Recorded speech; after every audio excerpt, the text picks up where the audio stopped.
Every human has that voice inside of them, just like you do. But is it helping you or holding you back? Discover the life-changing lesson of one young man who learned to listen to the right voice. Once upon a time, in a quiet village surrounded by rolling hills and whispering forests, there lived a young man named Elias. Elias was bright and capable. He could learn quickly. He had ideas that could change the village, and people often noticed his natural talent. Yet, there was one thing holding him back: his own voice. Elias's inner voice was not kind. Every time he tried something new, it whispered doubts into his mind. "You're not ready. You'll fail. You're not good enough." When he heard it, he froze. He watched others take risks, speak boldly, and pursue their dreams, while he stayed in the shadows, trapped by the fear of what might go wrong. Each day, he would sit by the river, skipping stones across the water, thinking about all the things he wished he could do. He imagined the inventions he could create, the stories he could tell, the impact he could make. But the voice inside always held him back. Sometimes he even tried to ignore it, but it grew louder at night when he was alone. He began to wonder, will I always be like this? Will I ever achieve anything? One morning, word spread through the village about a wise old man named Solon, who had once traveled across distant lands and learned the ways of courage and clarity. It was said that anyone who spoke with Solon left with their heart lighter and their mind sharper. Elias decided that maybe, just maybe, this man could help him quiet his doubts. After a long walk up a winding forest path, Elias arrived at Solon's small cottage. The old man was sitting beneath a large oak tree, his eyes closed, a faint smile resting on his face. Elias hesitated, then spoke. "Master Solon, I need your help. My thoughts, they stop me from living. Every time I try to do something, I hear a voice telling me I'm not enough. I don't know what to do." Solon opened his eyes slowly, looking at Elias with calm intensity.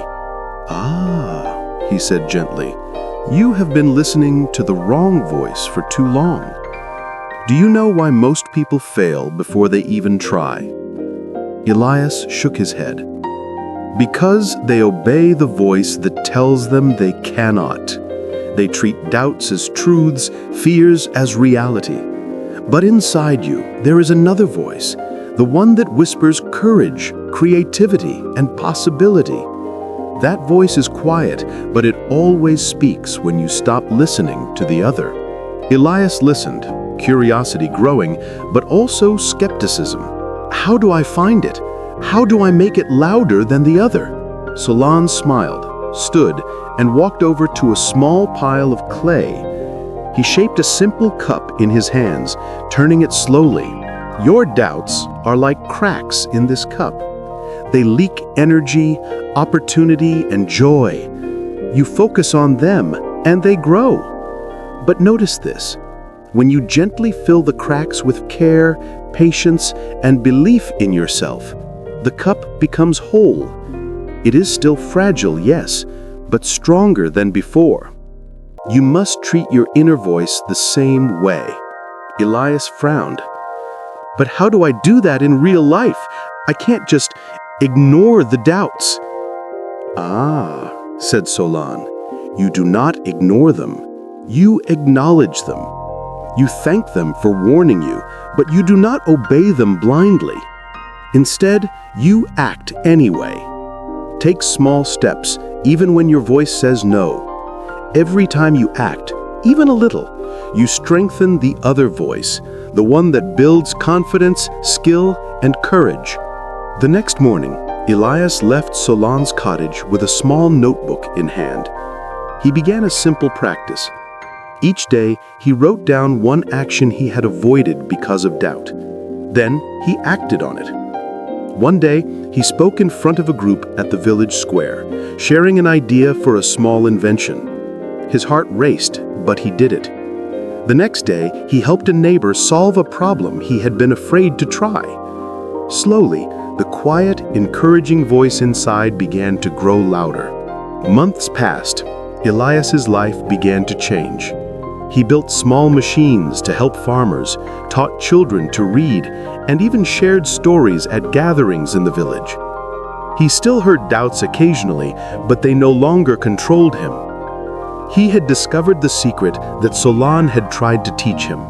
The cost of self-doubt is the life you never live. Every moment spent listening to fear was a moment stolen from possibility. One evening, Elias returned to the river where he had spent so many hours feeling powerless. He tossed a stone across the water and smiled. The ripples spread outward, gentle and steady. He realized that just like the stone, every small action he had taken sent waves of courage into his life. The voice that at once held him back had been quieted, not silenced, but balanced by a stronger, patient, persistent inner voice that now guided him. And from that day on, Elias remembered this truth. Your inner voice is not your enemy. The voice of doubt warns you, but it is your choice which voice you obey. Master your inner voice, and you master your life. The villagers watched him grow, inspired not just by what he built, but by the quiet strength in his character. And those who had known him when he was timid and fearful began to see the cost of self-doubt and the power of believing in oneself.